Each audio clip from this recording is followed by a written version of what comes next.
모시고 우리가 펠토를 해야 되는데 오늘 강의를 하셨던 분 두 분이 바쁜 일로 먼저 가셨어요. 그분들에게 가장 이 강의를 너무 잘하신 것과 아울러서 좀 이 뼈가 있는 질문을 하려고 준비를 다 했었는데 그냥 가버리신 거예요. 그래서 너무 아쉽다라는 생각이 들고 그럼에도 불구하고 이렇게 또 다른 또 사역을 잘하시는 분들이 많이 계시잖아요. 제가 이번에 태국 가서 너무 큰 은혜와 도전을 많이 받는데 뭐 다른 지역에도 훌륭한 성사님이 많이 계시지만은 우리 태국에도 정말 훌륭하신 성사님들이 많이 계신다 생각할 때 감동이 되었습니다. 지금 오늘 그 5분 가운데서 3분을 모셨고 그 다음에 이제 우리 이승상 우리 선교사님을 또 이렇게 모셔봤습니다. 2분을 더 모셔야 되기 때문에 꼭 숫자를 채우기 위해서 모신 것은 아니고 또 하실 이야기들이 있기 때문에 하시는 사역 가운데서 이제 또 나눔을 같이 하도록 그렇게 했고 그 다음에 우리 이상진 장로님의 경우에는 또 이제 나름대로 우리 전 세계 선교사의 사역에 유익과 도움과 도전을 주시기 위해서 또 여러 사역들을 하시는데 좀 나누실 내용들이 있다 판단이 되어서 그렇게 잠시 모셔봤습니다. 자, 이 자리에 우리 베트남의 임재선 선교사님, 태국의 우리 김용식 정도현 선교사님은 나가셨고 캄보디아의 김원모 선교사님, 그다음에 베트남의 임재선 선교사님, 그 다음에 우리 이성상 선교사님과 이상진 우리 장로를 모셨는데 간단하게 어제처럼 자신의 소개를 간단하게 하면서 오늘 강의하신 내용 안 하신 분들은 그냥 지나가셔도 됩니다. 우리 마이크를 한 2개 정도 더 주시겠어요?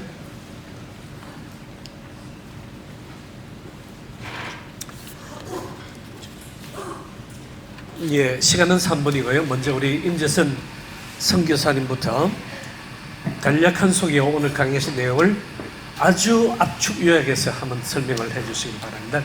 그래야 또 질문을 하실 수 있기 때문에 그렇게 소개해 주시기 바랍니다. 추방당하지 말고 끝까지 버티자.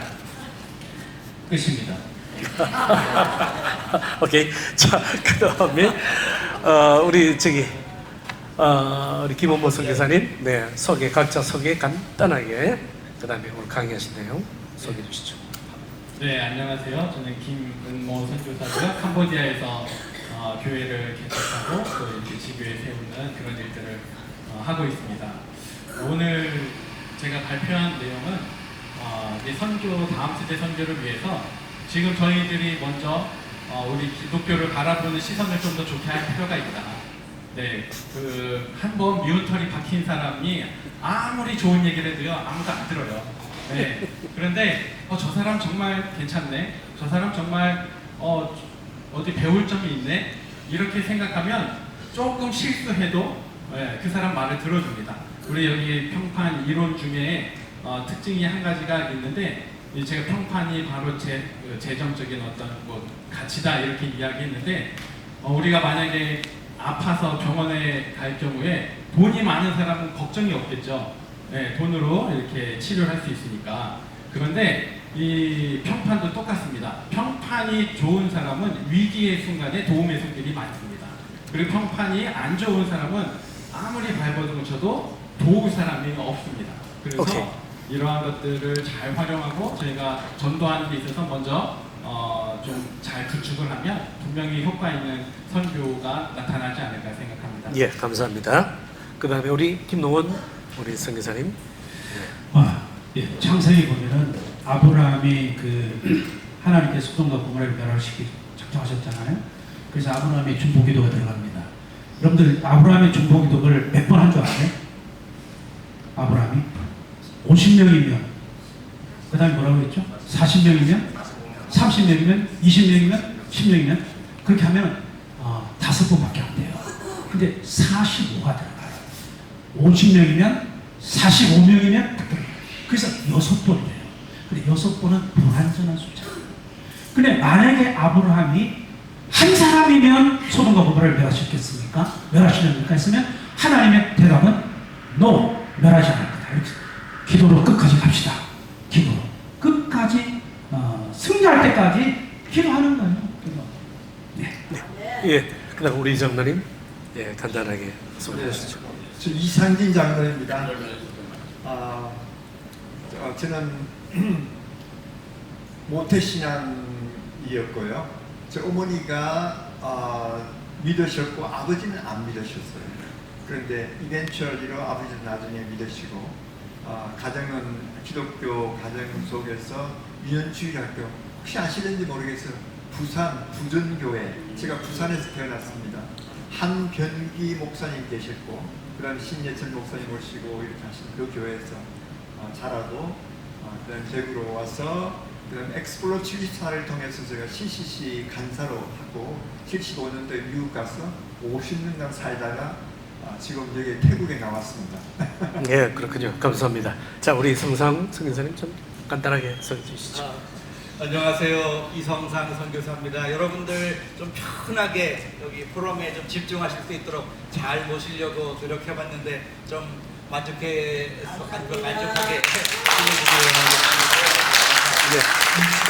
예, 예, 감사. 예, 지금 현재 하베스트 대학교를 운영하고 있습니다. 네. 이번 오늘 이 패널 토의가요. 뭐 여러분 이미 강의를 다 들으셨습니다만은 너무 깊고 너무 넓고 너무 높아가지고 실제적으로 충분히 패널 토의를 해야 될 만한 그 내용들을 이미 뛰어넘은 그런 내용들이지 않았나 하는 그런 생각이 좀 들 정도로 깊이 있는 내용들을 타치하셨는데 그러나 그럼에도 불구하고 이제 우리 강의하신 내용을 중심으로 해서 우리 주제에 어떻게 그러면 그것을 적용을 할 수 있을 것인가를 고민하는데 정말 보통 고민이 아니더라고요. 문제 질문을 만들어내는데 그러나 어떻든 간에 오늘 우리 올라오신 분들 이야기를 들으면서 정말 이것이 정말 우리 사회에 어떻게 정말 잘 적용이 될 수 있을 것인지를 한번 같이 고민해 보는 시간이 되었으면 좋겠습니다. 이 시간에는 한 분씩 질문을 드리고 어제와는 다르게 답을 하신 다음에 방청석에 계시는 선교사님들의 질문을 받겠습니다. 그러니까 한 분 이야기 하실 때에 잘 들으셨다가 질문 있으시면은 바로 질문을 해주시는데 질문은 2분, 답은 3분으로 제한하겠습니다. 그럼 먼저 우리 임재선 선교사님께 먼저 질문을 드려보겠습니다. 강의 중에 말씀하신 것처럼 오늘 그 사역의 내용을 들으시면서 너무 은혜를 많이 받으셨죠? 현재 베트남이 경제적으로 엄청난 발전을 하고 있습니다. 그 원인 중에 하나가 노동 가용 인력이 전체 인구의 절반이 넘기 때문이죠. Z세대 그리고 밀레니얼 세대의 인구수가 전체 인구, 1억 인구의 절반이 넘는 약 67%라고 이야기가 되어 있거든요. 경제 발전에 비해서 그런데 교육 수준이 이를 따라가지 못하고 있고 또 정부의 다양한 규제 때문에 이 차세대라 불릴 만한 이들의 복음화율이 너무 낮다라는 것입니다. 아울러 신학교 그 교육조차도 신앙교육이나 차세대를 양육할 인재 양성을 따르지 못하고 있다는 것입니다. 혹시 아까 개인적인 사역에 대해서 너무 열정적으로 해주시고 그 다음에 또 현지 교회 지도자를 만나고 정부 요인들을 만나면서 많은 교제를 나누면서 이제 사역의 확장성을 지금 나타내고 계시는데 혹시 우리 한국 선교사들이 잘하시는 것 뭐죠? 각계전투입니다. 각계전투는 너무 잘하시는데 그런데 이 잘하는 사역을 우리 같이 사역하는 동력하는 한인 선교사들과 또는 현지 교회 지도자들과의 사역에 있어서 연합적으로 해서 그래서 차세대 사역을 동원하는 그런 부분에 있어서 혹시 뭐 그런 좀 대안이나 또 그런 어떤 경험이나 그런 부분들이 혹시 있으신지 간략하게 좀 설명을 해주시면 좋겠습니다. 네, 베트남은 이제 공사가 된 지 50년째가 되면서 올해 상당한 여러 가지 조직적인, 행정적인, 또 국가적인 어떤 변화를 주고 있습니다. 그런 부분에서 우리 이근희 선교사님이 말씀하신 것처럼 여러 가지 행정적인 그러니까 시스템이 뒤떨어진, 특별히 교육적인 부분도 뒤떨어진 부분들을 많이 개선하면서 공무원이 25만 명을 감축하면서 거기서 남은 예산을 국립대학교하고 공립대학교에 등록금을 무료로 대주는 것으로, 그리고 고등학교까지 사실은 좀 수업료가 조금씩 있었습니다. 근데 이 수업료를 전혀 받지 않는 교육 개혁을 일으켰습니다. 그래서 아이들에게 100% 장학금으로, 또 국공립을 가는 아이들에게는 전체 장학금을 대주는 그런 시스템으로 바뀌고 있어서 상당히 일반적으로 국가적으로는 교육적인 부분을 강조하고 개선하고 있습니다. 네. 그리고 그런 부분에서 사실은 이 기독교적인 어떤 대안학교나 기독교적인 학교들과 이런 신학교들이 빨리 좀 더 체계를 잡고 지원하여서 좀 좋은 학생들을 모집해서 각 교단마다 학생들을 세우는 게 참 시급한 상황인 것 같습니다. 거기에 맞물려서 간다면. 그런데 사실은 저희 한국 선교사들이 각계약진하는 것을 많은 분들이 왜 연합을 못하고 각계약진을 하느냐, 그런데 저도 선교제에서 있다 보면 각계약진이 장점일 때가 있습니다. 특별히 베트남에서 이 베트남 정부 관계자를 만날 때 단체로 오지 말래요. 왜냐하면 각자 이렇게 단체로 만나보면 그 얘기가 이제 다른 방향으로 갈 수 있으니까 한 사람 한 사람 각계약진으로 만나기를 원합니다. 정부 관계자는. 그래서 저도 누가 만나자 그러면 혼자 오라고, 같이 오지 마시고 혼자 와서 어떤 그런 부분 속에서 이렇게 좀 만나서 얘기 좀 하자고 그러더라고요. 근데 저는 이런 각계약진을 상황에 따라서는 잘 활용해야 된다고 생각을 하고요. 특별히 이 현지인들과 연합하는 것이 좀 더 우리 선교사들에게는 좀 필요한 사항이 아니겠는가 생각을 네. 하는 부분이 좀 있습니다. 그래서 이 한국 선교사들끼리 연합하는 게 사실 좀 많은 부분이 어려운 부분이 많이 있습니다. 여러 가지 관계적인 게 맞물려 있고 또 저희 한국의 어떤 그런 시스템적인 부분들이 많이 있어서 저는 그렇게 하기보다는 어떤 각계약진을 잘하는 부분에서 베트남의 현지 사역들과 좀 연합해 가는 그런 쪽으로 사역을 좀 집중하고, 물론 국가마다 상황마다 좀 다를 수 있죠. 그런 부분을 좀 고려해서 그렇게 해 나가면 어떻겠는가 좀 네. 생각을 해봅니다. 네, 감사합니다. 지금 이제 우리 저는 캄보디아에 있습니다만 캄보디아에 보면은 캄보디아 내에 프놈펜 포럼이라고 있습니다. 그 프놈펜 포럼을 통해서 우리 선교사들이 모여가지고 각기 다양한 은사를 가지고 있는 분들이 이제 모여서 이 포럼을 통해서 어떻게 캄보디아 사역을 또 효과적으로 할 수 있을 것인가는 그런 논의들을 하고 있거든요. 그 다음에 이제 또 현지 이제 말씀하신 것처럼 현지의 지도자들과 함께 연합해서 사역하는 MK2021에서 지금은 MK2030이라는 이런 모임을 통해서 이제 연합적으로 같이 사역을 하자는데, 특히 베트남은 이제 공산권이고 또 여러 가지 사회주의의 제약이 있기 때문에 어렵겠습니다만은, 그러나 또 좋은 그런 은사를 같이 연합해서 잘 진행해 나간다면 보다 더 효과적인 부분도 혹시 있지 않겠는가 하는 그런 차원에서 한번 물어봤습니다. 네. 예, 오케이. 그 다음에 혹시 우리 베트남 사역에 대해서 질문이 있으시다면 지금 해주시죠. 지나가면은 나중에 없습니다. 우리 임성 교사님 강의해 주신 내용이라든지 또는 질문에 있어서 혹시 있으시면은 지금 해주시기 바랍니다. 없으면 넘어갑니다. 자, 그러면은 우리 캄보디아에서 오신 김원모 선교사님 이제 강의를 해 주셨는데요. 우리 김원모 선교사님 효과적인 복음 사역을 위해서 금방도 말씀하셨습니다만 사회적 평판이 중요하다는 점을 신뢰를 들어서 지적을 해 주셨습니다.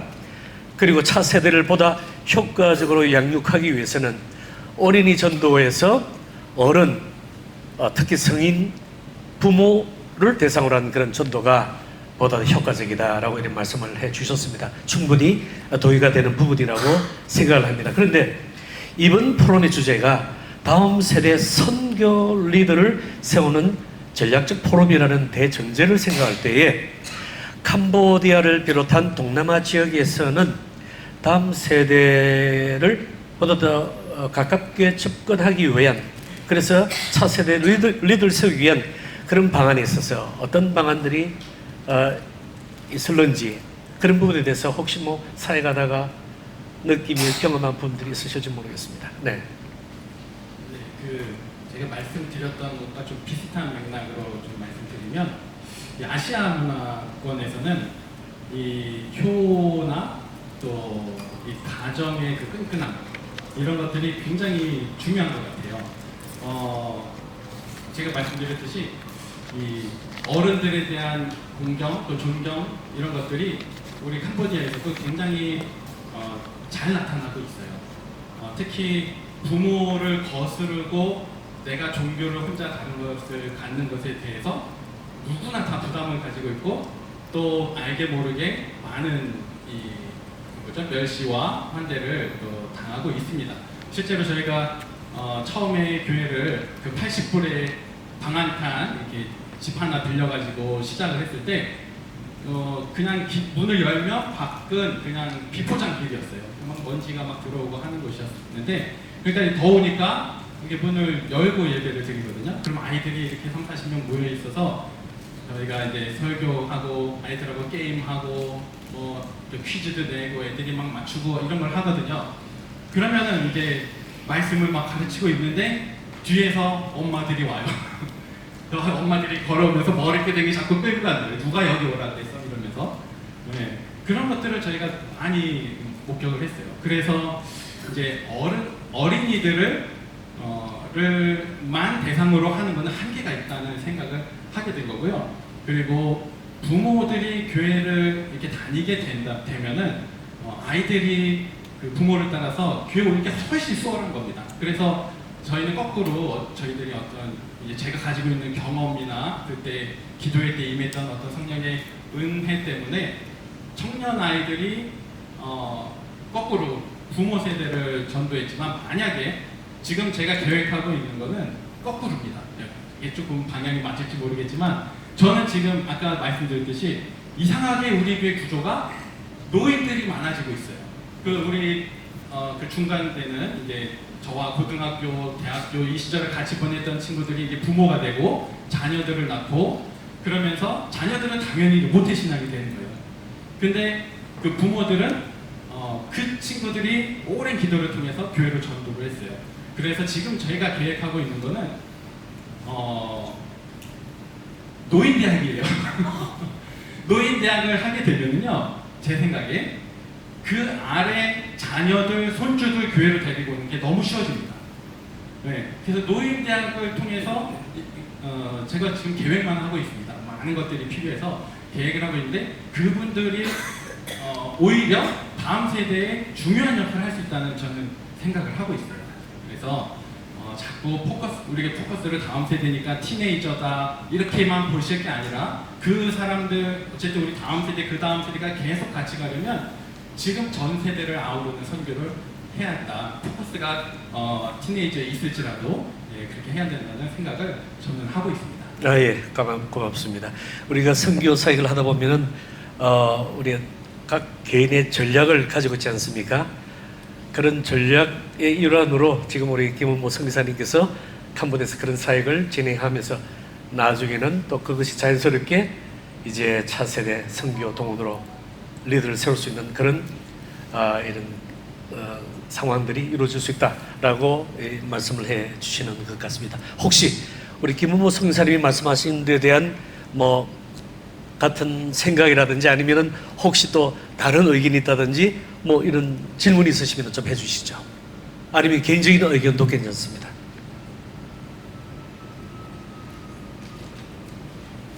없습니까?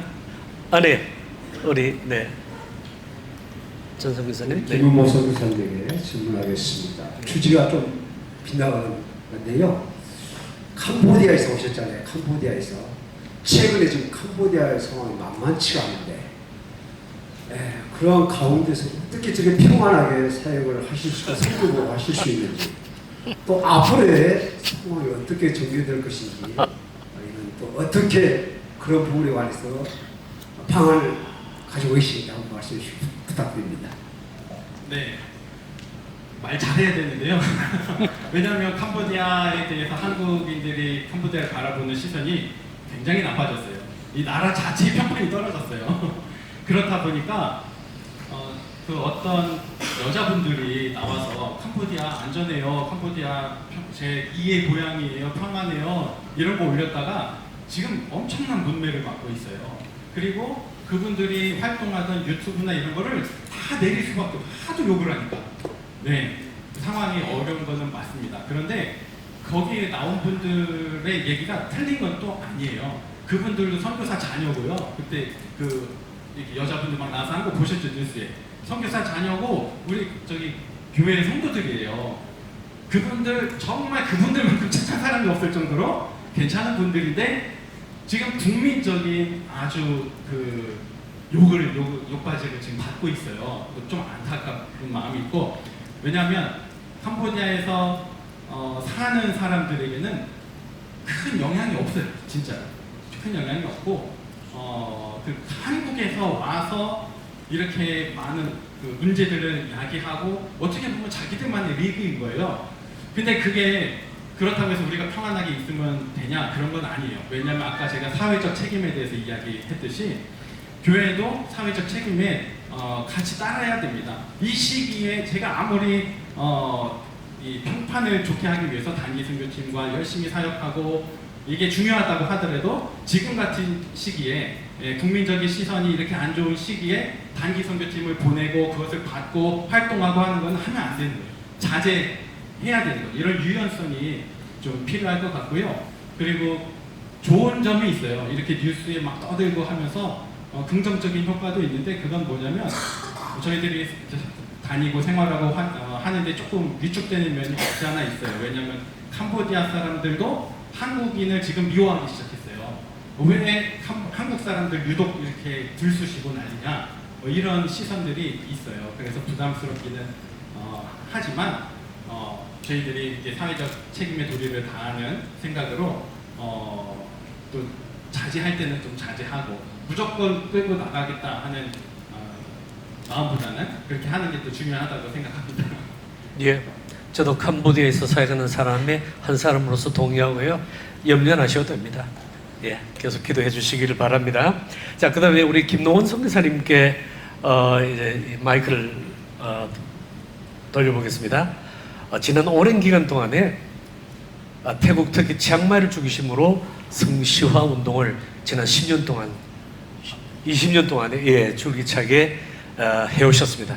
수많은 이들이 이 운동을 통해서 변화되는 것을 그리고 또 놀라운 역사들이 일어나는 것을 저희들이 유튜브나 또는 이런 소식을 계속 들어왔었는데, 이 성시화 운동이 치앙마이를 중심으로 토착화하는데 어느 정도 영향을 미쳤는지, 그 다음에 또 이 운동을 통해서 태국 복음화에 어떤 영향을 지금도 끼치고 있는지 간략하게 설명해 주시고, 그리고 이 운동의 확장을 통해서 동남아 지역의 선교 운동에 어떠한 분야의 공헌을 할 수 있는지, 하고 있는지, 할 수 있는지 그 부분에 대해서 간략하게 좀 설명해 주십시오. 문화적인 것을 얘기하면 문화에 역행하고 있는 거예요.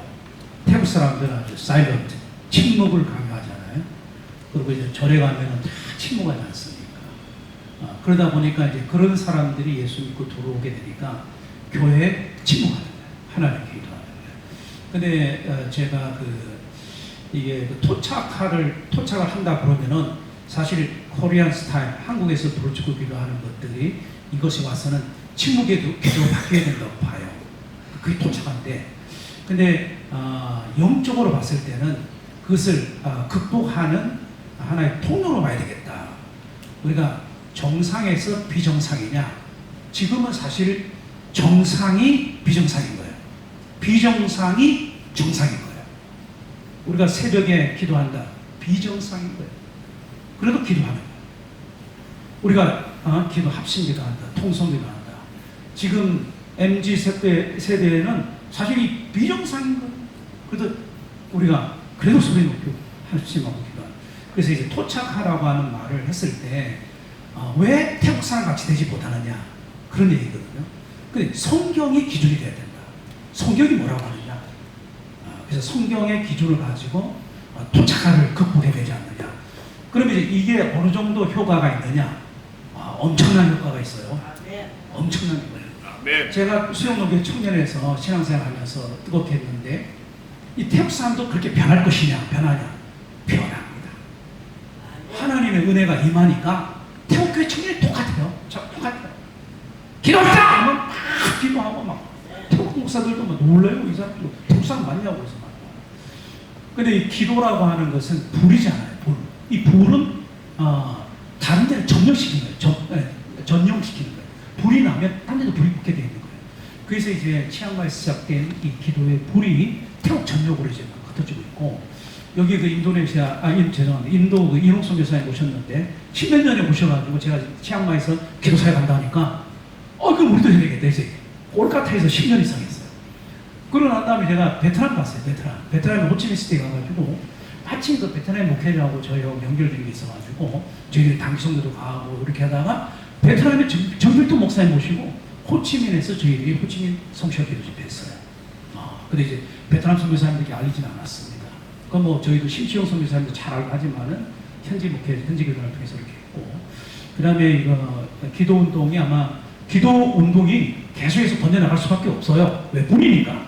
그리고 이제 이것이 플랫폼이에요, 플랫폼. 지금 현재의 플랫폼. 왜? 기도가 없다면 사실은 우리가 은혜가 안 되잖아요. 그럼 기도를 못 하는 거예요. 은혜가 안 돼 설교할 수 있어요. 은혜 안 돼도 뭐 우리가 뭐 매니지도 할 수 있어요. 근데 은혜가 안 되면 못 하는 게 뭐냐? 기도.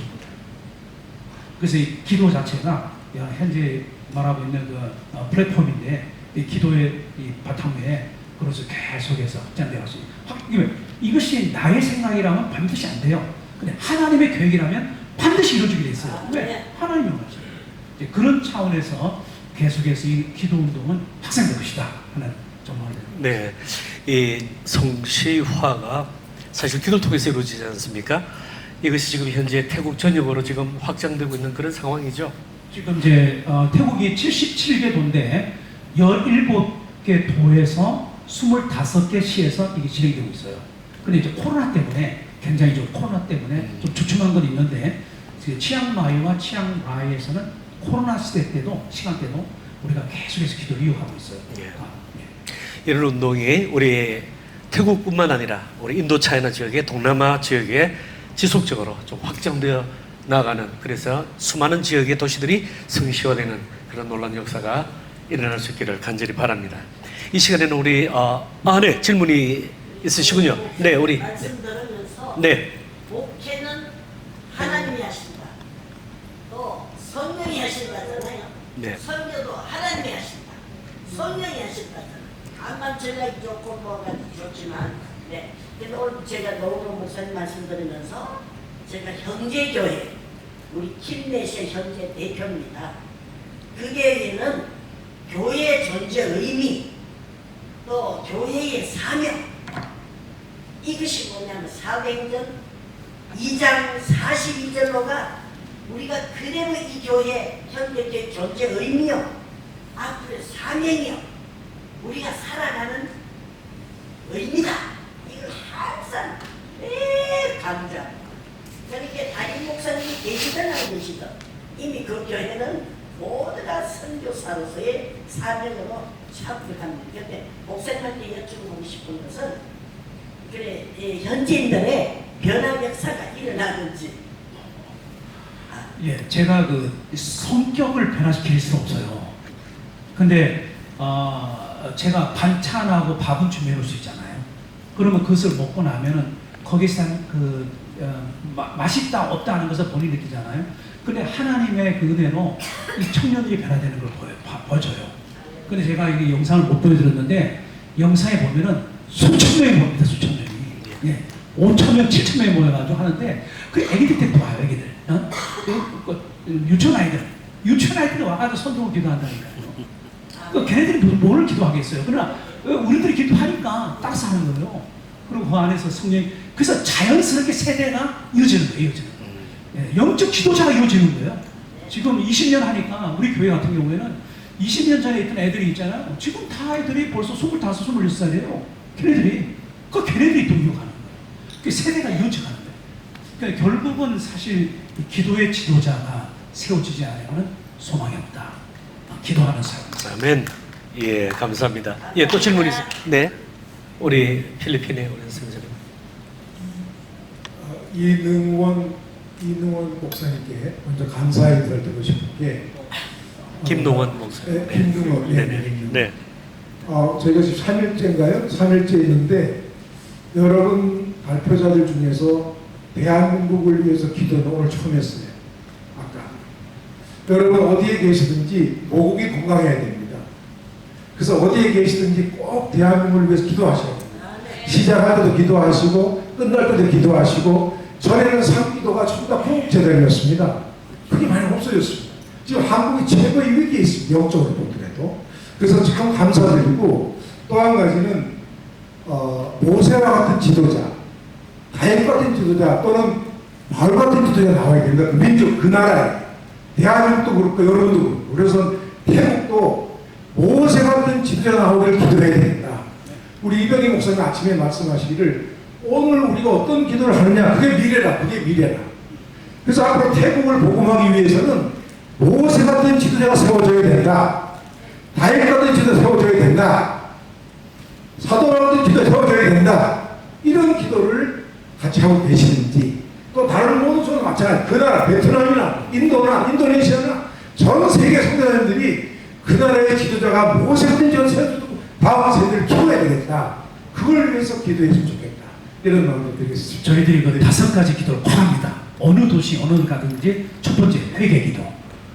이 회개 기도를 해요. 그 다음에 성령 충만을 위해서 기도하고 그 다음에 세 번째는 마귀를 대적하는 기도를 합니다. 그리고 네 번째가 교회를 위해서 기도해요. 교회 지도자들을 위해서 기도하고 다섯 번째가 불신자들 영혼 구원을 위해서 기도하는데 이건 어딜 가든지 똑같은 기도 제목 가지고 기도하고 이 5가지 기도 제목 하기 전에 3가지 중에 그 목사님 말씀하신 그 기도 지도자를 위해서 기도합니다. 나라와 민족을 위해서 기도할 때 지도자를 위해서 기도하고 제가 한국 사람이잖아요. 그 저희가 한국을 위해서 기도하는 거예요. 나보고 왜 태국에 와가지고 태국화 되지 않냐 이거죠. 제가 나는 한국 사람이다. 한국을 위해서 기도합니다. 한국입니다.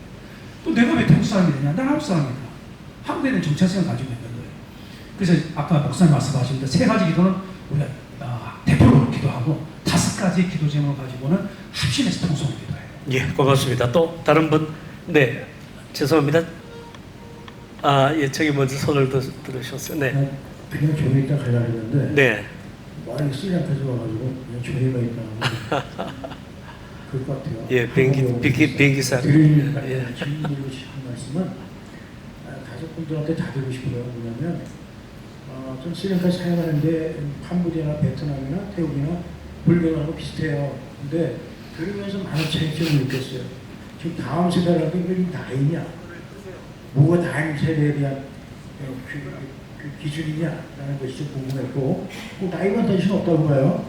그 관점에서 하나 질문하는 거예요. 제가 이제 다음 세대라고 할 수 있는 세례를 주려고 했는데, 연락이 왔어요. 가족들이 막 지금 해방하고 겁주고 나가 살려고 막 그런다. 무섭다. 동네 사람들이 나 죽여버린다 그랬다. 심지어. 그래서 겁을 잔뜩 먹어가지고 어떻게 쓰면 좋겠냐고 연락이 왔어요. 그럴 때 여러분들은 어떻게 하실지. 네, 어떻게 하실지. 제가 뭐 결론을 얘기할 필요 없잖아요. 그런 경우가 사실 좀 중요한 것 같아요. 저는 여기 와서 좋은 점을 느낀 게 하나 있어요. 우리 이선 교사님, 선충님 같은 경우도 마찬가지겠지만 그런데 참석하면 학술적으로만 해가지고 저는 굉장히 왔다가 후회하고 사실 실망하고 할 적이 많은데 이번에 와가지고 일 처음 하는 거라 그랬는데 물어보니 처음 하는 거래요. 근데 너무 좋았어. 제가 진짜 이 나이에 눈물이 막 나고 제가 지금 여기 안 보이네. 그분 가셨네. 그분 할 때 뭐 다 마찬가지겠지만 감동 먹고 있어요. 그래서 그 질문은 간단한 것 같지만 중요한 이 질문을 여러분들한테 닥쳤을 때 여러분들은 어떻게 답변했을지 제가 한번 묻고 싶어요. 네, 지금 대답을 들으시겠습니까? 한 분 한 분에게 아니면은 좀 시간이 길어지지 않을까요? 간단하게 그럼 태국하고 베트남하고 캄보디아 세 분이 짤막하게 그분에 대해서 답을 해주실 수 있겠습니까? 질문을 다시 간단하게 한번 해주십시오.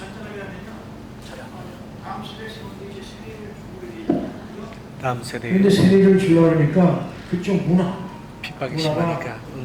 세례 받는다니까 집안이 힘들고 불교 막 섞여 있다고 동네도 막 힘들게 성전이 있고 그러니까 거기에 또 힘들게 시켜요. 교회 나온 지 얼마 안 됐지만 세례 받겠다고 결심하고 세례 받으려고 했더니 가족들이 협박하고 동네 사람들이 협박하고 해가지고 겁을 잔뜩 먹고 저한테 어떻게 했으면 목사님 좋겠습니까? 문의가 왔었어요. 그럴 때 여러분들 어떻게 답변하겠냐는 태국에서 처리하느냐. 태국에서 베트남에서 캄보디아에서 어떻게 그런 부분을 태국 사람도 아주 그 가정에 대한 어떤 그 사람들의 배려 이런 게 부모님들에 대한 어떤 섬김 대단합니다. 그래서 저 같으면은 이제 가정에서 부모님들이 허락하지 않는다면 좀 기다리는 게 좋겠다. 또 기도하면서 기다려라. 그리고 부모님들이 허락하는 시점에서 세례를 받는 것이 좋겠다. 침례를 받으면 좋겠다. 이렇게 얘기한 것 같습니다. 네. 베트남은 어떻습니까? 베트남 이야기해 주시죠. 네, 베트남 같은 경우는 사실 침례교 영향이 있어서 교회마다 이제 침례탕이 있긴 한데요. 뭐 이런 경우는 뭐 개인적인 어떤 견해로 많이 조금 세례를 그냥 주는 편입니다. 저희들도 그렇게 하면은 왜냐하면 이제 신앙적인 이렇게 회심이 있었으니까 그것을 가지고 하고 이런 경우는 저 같으면 이제 바닷가로 한번 놀러 가서 저희들은 바닷가에서 세례를 이렇게 주고 그렇거든요. 어떤 가족교회에서는 어떤 세례탕이 없기 때문에 그 동네에서나 뭐 이렇게 하기가 어렵습니다. 그래서 해안가가 다 끼고 있기 때문에 바닷가로 가서 그 바다에서 세례를 주고 그런 경우가 있습니다.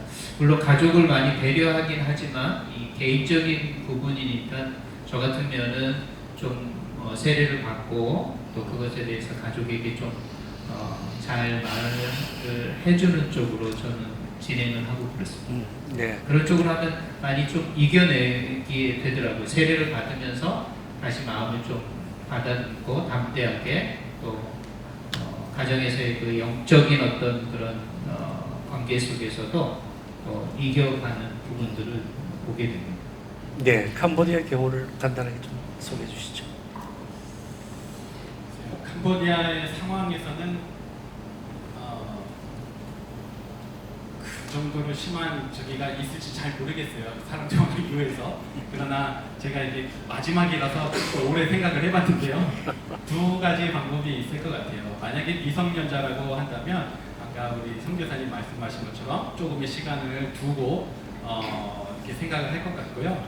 만약에 미성년자가 아니라고 한다면 그 친구의 어떤 신앙 상태나 이런 것들을 고려해야 되겠지만 저는 저희 교회나 센터로 데리고 와서 책임을 지고 신앙생활을 할 수 있도록 이렇게 하지 않을까 하는 생각을 좀 해봤습니다.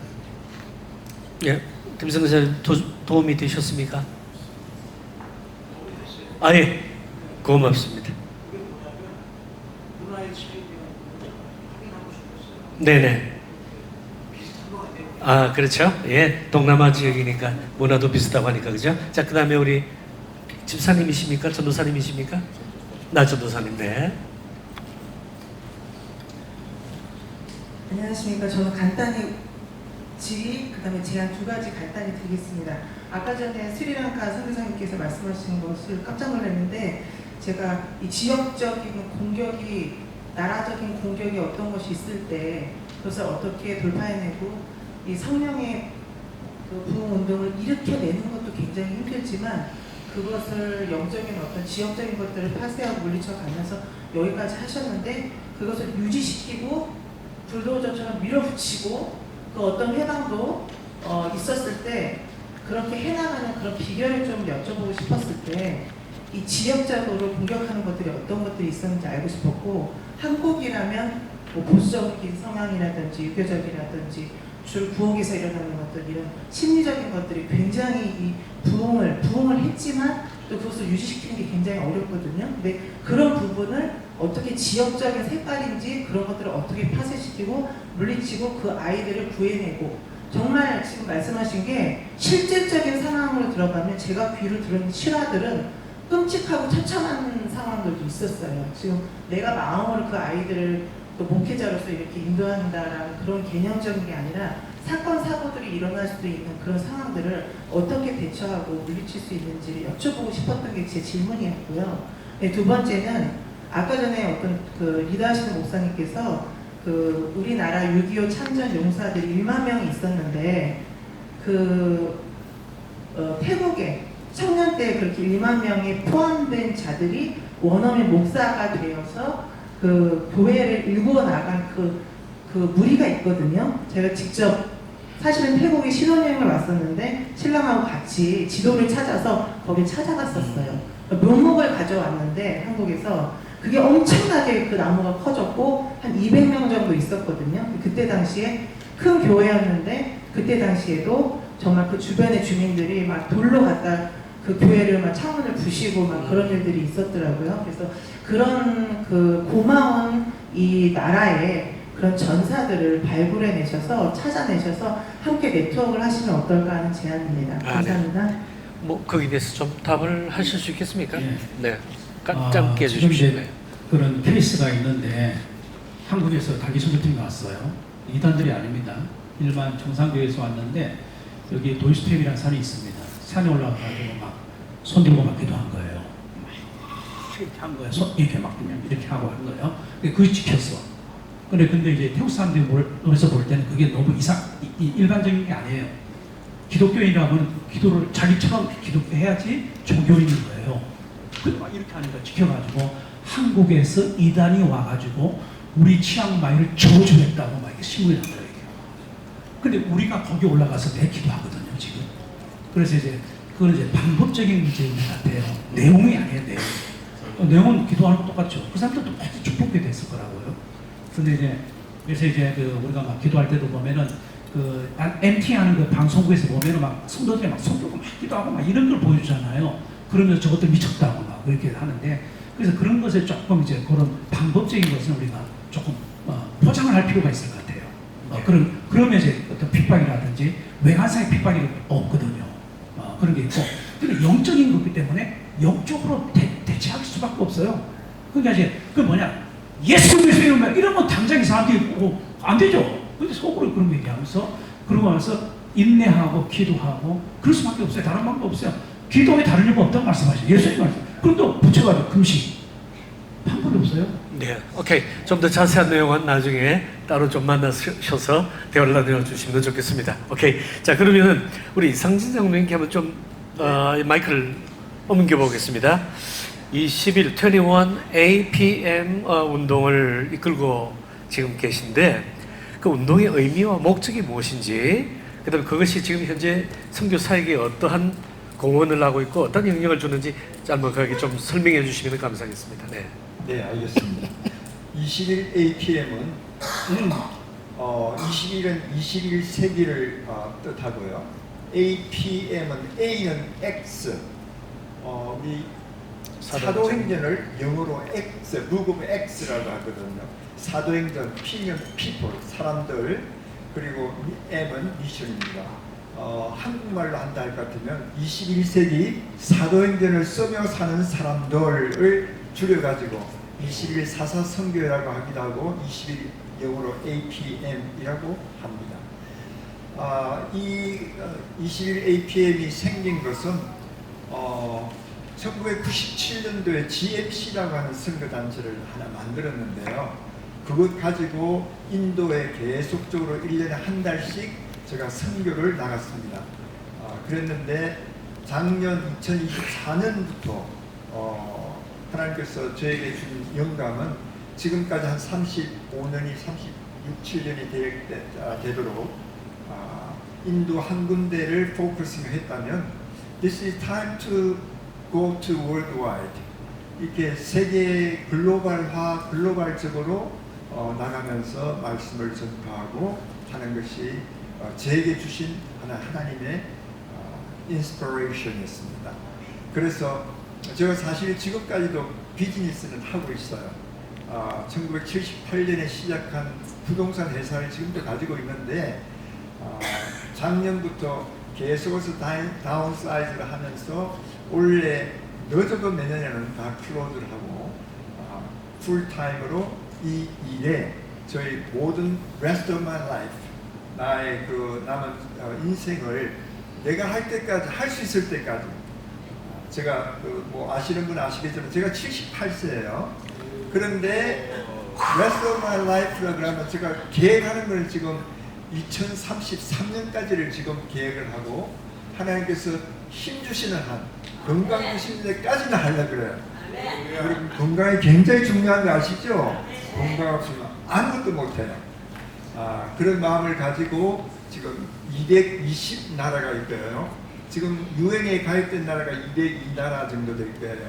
그래서 전 하나님이 이렇게 창조하신 좋은 나라들을 다 방문하면서 선교사님들을 만나고 선교 지도자들을 만나고 지금은 현재 상황은 한국 사람 선교사지만 이제 한 1년, 2, 3년 후에는 글로벌한 리더십들을 다 만날 계획을 하고 있어요.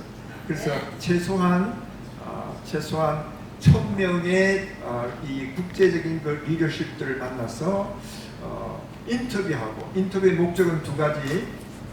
첫째 하나는 한국 선교사의 경우는 미션 프론트라인에서 수고하고 계시는 선교사님들의 개인적인 신앙 얘기와 그리고 사역 얘기를 잘 컴팩시켜가지고 후광에다가 전달해서 후광과 전방이 연결될 수 있는 그런 데까지 이렇게 한 것이 넘버 원. 세컨드로는 이것이 데이터베이스로 모이면 이 조그마하게 한 30분 우리 유튜브를 하는 것이지만 그 안에 굉장히 많은 내용들이 포함되어 있어요. 그것을 지금 AI에 돌려가지고 풀면 최소한 15 혹은 20페이지 정도의 좋은 아티클이 그게 나오도록 되어 있어요. 한번 생각해 보세요. 15페이지가 1000개가 된다면 얼마죠? 그렇게 많은 인포메이션들을, 데이터베이스를 다음에 어느 나라에 가려고 생각하고 있는 선교 후보자들, 앞으로 나올 미래의 선교에 나올 사람들에게 큰 리소스가 되기를 원하는 것이에요. 그다음 세 번째 중요한 거, 마지막으로 이렇게 선교지에 돌아보면서 선교사님들이 얘기를 들으면서 그 자녀들의 얘기를 들을 때가 있어요. 그 자녀들 지금 정말 앞으로 정말 유능한 선교 지도자들, 아니 그러니까 전 세계의 지도자들이 될 만한 사람들인데 조금 힘들어하는 사람들을 픽업해서 교육을 위해서 지원하고 그들을 개발시켜서 리더십을 개발시켜서 나중에 월드 클래스 리더십들이 되게 하게 한 그것이 마음속에 제가 담고 다니고 있습니다. 예, 감사합니다. 예, 21 APM 이 목록회에 하나님의 놀라운 은혜와 축복이 있기를 간절히 바랍니다. 그리고 마지막 우리 성상 선교사님이신데요. 지난 수년 동안 인터넷을 통해서 선교사들의 지적 수준을 돕기 위해서 많은 수고를 해 오신 것 여러분 잘 아십니다. 최근에 태국을 중심으로 미국 등지의 교육기관과 MOU를 맺고 또 여러 가지 사역을 많이 하고 계시는데, 그래서 또 선교사님들 돕고 계시는데, 이 분야에 관심을 갖게 된 동기, 비전, 그리고 이 과정을 통해서 어떤 결과를 기대하시는지 짧게 한 4, 5분 만에 좀 이렇게 설명해 주시면 감사하겠습니다. 네. 네, 지금 그 5시까지로 되어 있는데 5시 20분까지로 아까 이야기 들었습니다. 네, 감사합니다. 네. 우리 많은 분들이 저보고 하베스 대학교 총장이라고 자꾸 그러니까 제 아내가 당신이 무슨 총장이냐고, 당신 총장이라고 해가지고 제가 어디 가서 명함도 그냥 그래서 명함을 팔 때 총장이 놓다가 지우고 그냥 하베스 대학교 그냥 참마 총장이라고는 못 쓰고 그냥 하베스 대학교 이성상 그렇게만 쓰고 있습니다.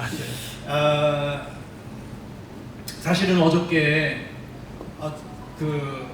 비가 올 때 아침에 다 우산 가지고 나갔다가 집에 들어올 때 우산 잃어버리고 오잖아요. 저는 우리 집에 가면 우산이 되게 많아요. 누가 놓고 간 거 다 집에 가지고 오는 사람이라 잃어버리는 적이 없는데 제가 어저께 왔다 갔다 하고 그저께부터 수첩을 잃어버려가지고 아이고 하나님 나 수첩을 내가 적자 생존 적어야 생존하는 세상인데 지금 수첩이 없어서 너무 이거 지금 허합니다. 어떡합니까? 그러면서 어저께 막 통성으로 기도하면서 하나님 이 포럼을 기뻐하신다면 내 가방 속에 수첩이 쏙 들어와 있게 도와주세요. 그래서 막 두 손 들고 기도하다가 눈 감고 가방을 쑥 넣어보니까 수첩이 딱 들어있는 거예요.